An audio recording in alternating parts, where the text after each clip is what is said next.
আসসালামু আলাইকুম রহমতুল্লাহ বারাকাতু। কোনো বিদ্যা বেহেশতে প্রবেশ করবে না।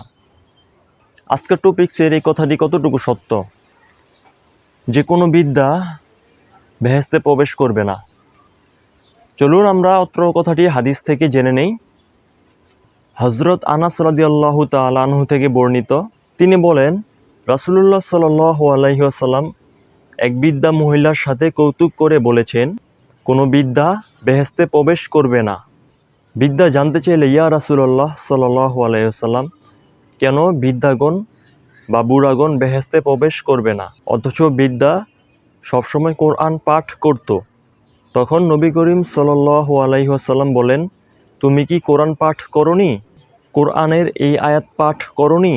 ইন্না আনশানাহুন্না ইনশা ফাজআলনাহুন্না আবকারা।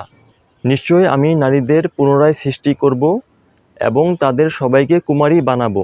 এই যে অত্র হাদিস থেকে আমরা জানলাম, রাসূলুল্লাহ সাল্লাল্লাহু আলাইহি সাল্লাম এই হাদিসে বলেছেন, কোনো মানুষ যখন জান্নাতে প্রবেশ করবে তখন তারা আর বিদ্যা থাকবে না, তারা সবাই যুবক যুবতী হয়ে জান্নাতে প্রবেশ করবে। সুবহানাল্লাহ। অত্র হাদিস থেকে আমরা জানতে পারলাম কোনো বুড়া মানুষ জান্নাতে যাবে না, বা কোনো বিদ্যা অবস্থায় জান্নাতে যাবে না। তারা সবাই যুবক যুবতী হয়ে জান্নাতে প্রবেশ করবে। আল্লাহ তাআলা তাদের সবাইকে যুবক যুবতী করে জান্নাতে প্রবেশ করাবেন। সুবহানাল্লাহ। সবাইকে অসংখ্য ধন্যবাদ।